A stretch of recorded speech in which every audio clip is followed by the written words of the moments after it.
Dear student, my name is Ashish Kumar Mantri and Government Polytechnic College, Chittorgarh. Subject code ME 207, Electrical and Electronics Engineering. Lecture 2. In the lecture 3, in the lecture 2, we were discussing about induced EMF directions and how we can converting AC volt induced EMF into DC and how induced EMF produced. एक बार revision करवा देता हूं. जब भी कोई conductor किसी flux को काटता है तो उस कंडक्टर में इंड्यूस्ड ईएमएफ पैदा होता है अकॉर्डिंग टू फैराडे लॉ. तो इस डायग्राम में जो तुम्हें दिख रहा है इसमें हम प्राइम मूवर की सहायता से इस कॉइल को घुमाते हैं, कंडक्टर को घुमाते हैं, तो ये जो स्ट्रेट फ्लक्स आ रहा है तो ये कंडक्टर इस फ्लक्स को कट करते हैं. इसके कारण क्या होता है, इन कंडक्टर्स में इंड्यूस्ड ईएमएफ पैदा होता है और उसकी डायरेक्शन हम फ्लेमिंग राइट हैंड रूल से निकालते हैं. ये सब है. आज हम बात करेंगे कंस्ट्रक्शनल डिटेल. कंस्ट्रक्शनल डिटेल में हम देखेंगे. देखिए सबसे पहले बात करते हैं हम कंस्ट्रक्शन डिटेल में बात करते हैं. एक होता है स्टेशनरी पार्ट जिसको हम बोलते हैं stator and the second one is rotating part जिसको बोलते हैं रोटर. स्टेटर और रोटर उन दोनों के बीच में जो मिनिमम पॉसिबल एयर गैप रखना चाहिए. डीसी मशीन्स में स्टेटर हो गए हमारे पोल्स और रोटेटिंग पार्ट हो गया हमारा आर्मेचर.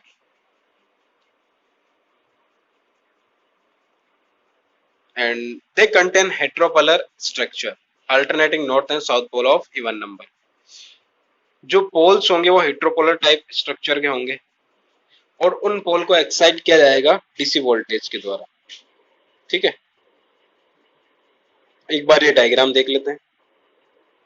इसमें स्टेटर भी है एंड रोटर भी है. स्टेटर में अपने पोल्स और पोल कोर और रोटर में हमारा आर्मेचर. एक एक करके कंस्ट्रक्शन की बात करते हैं. योक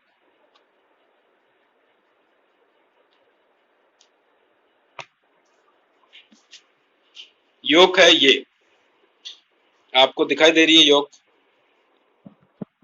दिस इज योक.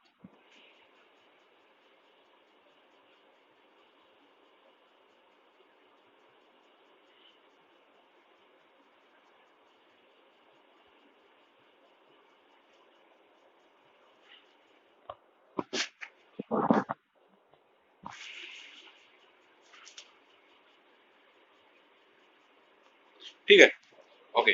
तो योक हैज 3 फंक्शंस.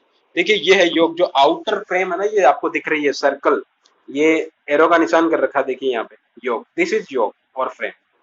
तो इस योक का क्या काम है वो देखते हैं अपन. Acts as protective covering to the entire machine. ये प्रोटेक्टिंग कवरिंग का काम करता है पूरी मशीन के लिए. ये देख ले आउटर आवरण है, ये इससे आउटर आवरण. ठीक है. दूसरा, it supports the pole core. देखिए जो पोल्स है वो इसी पे अटैच्ड है. ये इस पोल कोर को भी एक सपोर्ट सिस्टम की तरह काम करता है. It supports the pole core. ये जो एन और एस की जो पोल कोर है इनको भी ये सपोर्ट करता है. इसके बाद में it offers flux path completion. ये योक है जो फ्लक्स को पाथ भी प्रोवाइड करती है. मतलब कि अगर पर पोल से अगर 5 फ्लक्स पास हो रहा है तो योक के द्वारा होगा 5/2. योग के द्वारा क्या होगा 5/2. कैसे होगा, देखिए एन से जो फ्लक्स निकलेगा वो एस के अंदर इन करेगा. एन से एस, फिर एस से एन. तो यहाँ पे पाथ बनेंगे, है कि नहीं. पाथ बनेंगे. एन से एस में गए तो एस से 2 डायरेक्शन में जाएगा, वापस 2 डायरेक्शन में जाएगा. ठीक है. तो इस तरह से योक में जो फ्लक्स जाएगा वो जाएगा 5/2, यानी योक फ्लक्स पाथ को कंप्लीट करवाएगी। इसलिए अगर अगर योक में से हो रहा है तो हम जानते हैं yoke should be good magnetic material, मतलब योक भी एक गुड अच्छा मैग्नेटिक मटेरियल होना चाहिए। ऐसा नहीं हो कि हमें लॉस हो, ऐसा नहीं होना चाहिए। स्मॉल मशीन के लिए जो योक है वो कास्ट आयरन की होती है, और लार्ज मशीन के लिए हम जो योक यूज करते हैं वो होती है फैब्रिकेटेड स्टील। इसके बाद में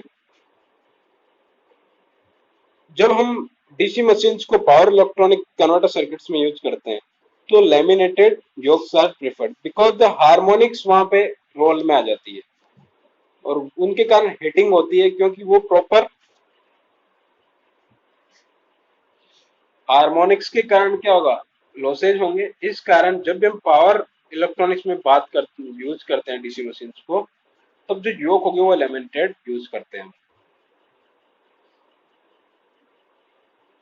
इसके बाद पोल्स की बात करते हैं। तो पोल्स क्या है ये देखिए, ये ये है पोल जो एन एस ये है पोल्स। ये हमेशा इवन नंबर्स में होंगे, अगर एन है तो एस भी होगा, ऐसा नहीं कि एन अकेला होगा, ठीक है। तो इस तरह से पोल्स। तो magnetic medium is lossless medium, there is no loss as electric circuit like heat. देखिए इलेक्ट्रिक सर्किट में जब भी हम कुछ यूज करेंगे तो इलेक्ट्रिक सर्किट में हीटिंग की प्रॉब्लम रहती है, इसलिए वहां लॉसेज होंगे होंगे, लेकिन मैग्नेटिक मीडियम है वो लॉसलेस मीडियम है। इसलिए अगर हम पोल यूज कर रहे हैं एज ए मीडियम तो वहां पे हमें कोई लॉस नहीं होगा। और बेसिक फंक्शन क्या है पोल का, to produce working flux in the machine, machine में फ्लक्स को प्रोड्यूस करना। और सोर्स क्या है, बेसिक सोर्स क्या है फ्लक्स का, परमानेंट मैग्नेट। लेकिन इसका एक नुकसान है यहाँ पे, क्योंकि परमानेंट मैग्नेट की जो फ्लक्स है, परमानेंट मैग्नेट जो फ्लक्स निकलेगा उसको हम कंट्रोल नहीं कर सकते। तो हमको मशीन को कंट्रोल करने के लिए फ्लक्स को कंट्रोलेबल नेचर का होना जरूरी है। इसके लिए हम क्या करते हैं, परमानेंट मैग्नेट्स की जगह हम इलेक्ट्रोमैग्नेट्स यूज करते हैं। मतलब हम मैग्नेट्स बनाते हैं तो तो जो पोल्स होंगे वो यहाँ पे हमारे परमानेंट मैग्नेट नहीं होंगे, वो होंगे इलेक्ट्रोमैग्नेट्स, ठीक है। और उनको कैसे करेंगे ये देखिए, हम पोल कोर पे हम हम वाइंडिंग लगाएंगे, इस तरह से वाइंडिंग लगाएंगे, ठीक है।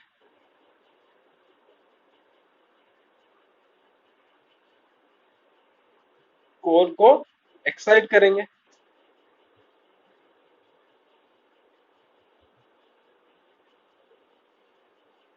और जब एक्साइट करेंगे तो जो इसमें से फ्लक्स प्रोड्यूस होगा, ठीक है।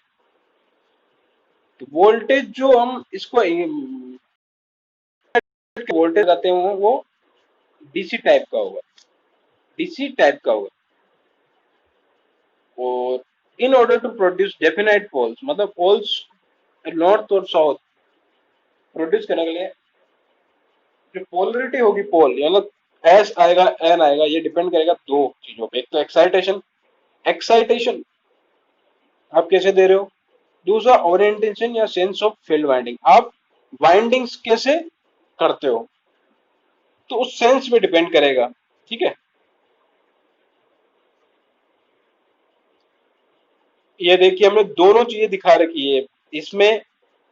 जो पोल बनता है जब हम इस तरह से कनेक्शन करते हैं, जो वाइंडिंग करते हैं उसमें देखिए आप, क्योंकि होता क्या है, जो करंट है उसकी डायरेक्शन में ले जाएंगे हम अंगुली अपनी, और जो थंब वो दिखाएगा फ्लक्स की डायरेक्शन।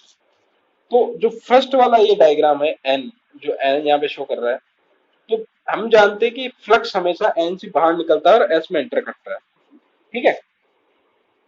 तो जो इसमें वाइंडिंग कर रखी है, इसमें जो वाइंडिंग में जो करंट चल रही है उसमें हम करंट के डायरेक्शन में अपनी अंगुलियों को रखेंगे और थंब की डायरेक्शन देखेंगे, थंब की डायरेक्शन देखेंगे, ठीक है। तो जो डायरेक्शन से जो आएगा फ्लक्स बाहर की तरफ आएगा, मतलब एन से निकलेगा, बाहर की तरफ का होता है, जब एन से आता है, एन से निकलता है बाहर, तो ये पोल हो गया एस। सेम इस चीज में जब सेकंड वाला, इसमें हम करंट के डायरेक्शन में रखेंगे अपने अंगुलियों को, और थंब से हम शो करेंगे, तो हम फ्लक्स अंदर की तरफ आ रहा होगा, मतलब वो पोल होगा एस। तो इस तरह से हम पोल्स, पोलरिटी और सेंस, मतलब फील्ड वाइंडिंग कैसे करते हैं उनपे, उससे हम पोलरिटी चेंज कर सकते हैं पोल्स की।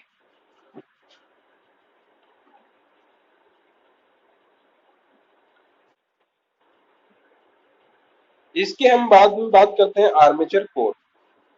आर्मेचर कोर क्या है? आर्मेचर कोर एक सिलेंड्रिकल ड्रम शेप स्ट्रक्चर होती है, और उसकी पेरिफेरी पे हम स्लॉट्स प्रोवाइड करते हैं, और उन स्लॉट्स पे हम क्या क्या क्या करते हैं, कंडक्टर्स प्रोवाइड करते हैं, तो मतलब आर्मेचर वाइंडिंग करते हैं उन स्लॉट्स में।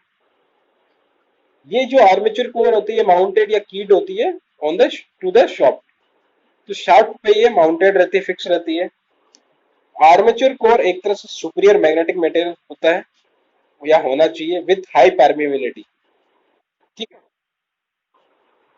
इसकी हाई परमेबिलिटी होनी चाहिए।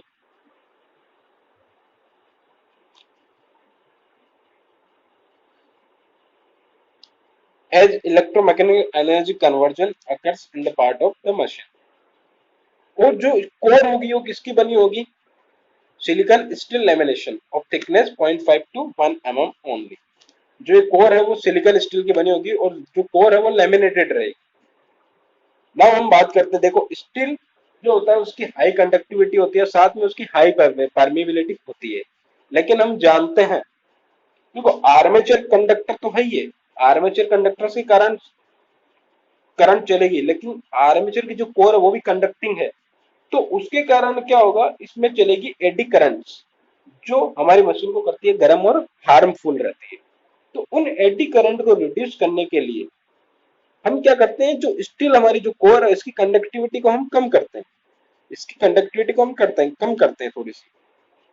तो इसकी कंडक्टिविटी कम करने के लिए हम क्या करेंगे, इसमें 4% सिलिकॉन ऐड करेंगे, जिससे क्या होगा, इसकी जो मैग्नेटिक प्रॉपर्टी थोड़ी सी डाउन होगी, ये कंडक्टिविटी थोड़ी सी डाउन होगी, जिससे इसमें एडी करंट के कारण एडी करंट जो प्रोड्यूस होगी वो कम होगी, और हमें हार्म भी कम होगा और मशीन भी कम गर्म होगी।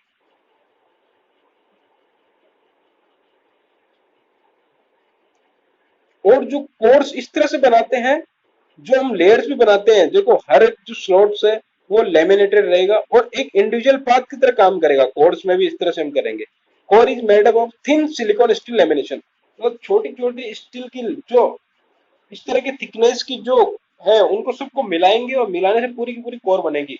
और इंडिविजुअल जो थिकनेस की जो लेमिनेटेड परत है, वो एक तरह से एक इंडिविजुअल पाथ, एक इंडिविजुअल कोर की तरह काम करेगी। अब इंडिविजुअल कोर की तरह काम करने का मतलब क्या है, इसका इनका क्रॉस सेक्शनल एरिया एरिया कम हो गया। क्रॉस सेक्शनल एरिया कम हो गया क्योंकि हम इंडिविजुअली बात कर रहे हैं, छोटी छोटी परतों को मिला के हमने पूरी कोर बना ली। अब देखिए सिंगल कोर को लेमिनेट करने का मतलब है, देखिए कि उसका क्रॉस सेक्शन एरिया कम हो गया, और हम जानते हैं आर बराबर होता है रो एल बाई ए नीचे है, तो ए अगर कम होगा तो रेजिस्टेंस बढ़ेगा। तो इनमें जो कोर्स में जो करंट चलेगी वो कम होगी, तो करंट्स में करंट कम चलेगी तो ऑटोमेटिक एडी करंट कम हो जाएगी। ये होते हैं अपने आर्मेचर कोर्स। इसमें आर्मेचर कंडक्टर, ये स्लॉट्स बनाए होते हैं, इनमें हम आर्मेचर कंडक्टर्स प्रोवाइड करते हैं। और जो एडी करंट्स होती है वो कोर्स में चलती है, क्योंकि कोर भी एक कंडक्टिंग मटेरियल होता है। ठीक है। नाउ हम आते हैं कम्यूटेटर पे। कम्यूटेटर क्या होता है? Number of commutator segments required equals to number of coils. देखिए हम जानते हैं कम्यूटेटर में सेगमेंट्स होते हैं, और वो सेगमेंट्स जितने होंगे उतनी नंबर ऑफ हमारी कॉइल्स होगी। Commutator is a split ring segmented through mica insulation. जितने भी सेगमेंटेड जो पार्टीशंस होंगे, वो एक दूसरे से माइका का इंसुलेशन रहेगा उनमें, और जितने नंबर ऑफ कम्यूटेटर सेगमेंट है उतने नंबर ऑफ कॉइल्स होगी। Commutator is an image of armature winding inside. Commutator एक तरह से जो भी आपने आर्मेचर वाइंडिंग की है इनसाइड, उसकी एक इमेज होती है। और कम्यूटेटर भी सेम शाफ्ट पे माउंटेड करते हैं, और वो भी किसके साथ घूमेगा, आर्मेचर कोयल या आर्मेचर के साथ घूमेगा। ये देखिए शाफ्ट है सेंटर में, इन हर एक के बीच में हम इंसुलेशन करते हैं माइका का, और ये सेगमेंट है इस तरह से। इसके बाद बात करेंगे ब्रशेज। ब्रशेज की बात हम नेक्स्ट क्लास में करेंगे, आज के लिए इतना ही। हमने आज पढ़ा, हमने योग पढ़ा है, हमने आर्मेचर कोर पढ़ा है, हमने कम्यूटेटर पढ़ा है, हमने पोल्स के बारे में पढ़ा है, पोल्स कैसे क्रिएट करते हैं हम, कैसे इलेक्ट्रोमैग्नेट्स बनाते हैं, इस तरह से। ठीक है, बाकी हम नेक्स्ट क्लास में देखेंगे। आज के लिए इतना ही। Thank you.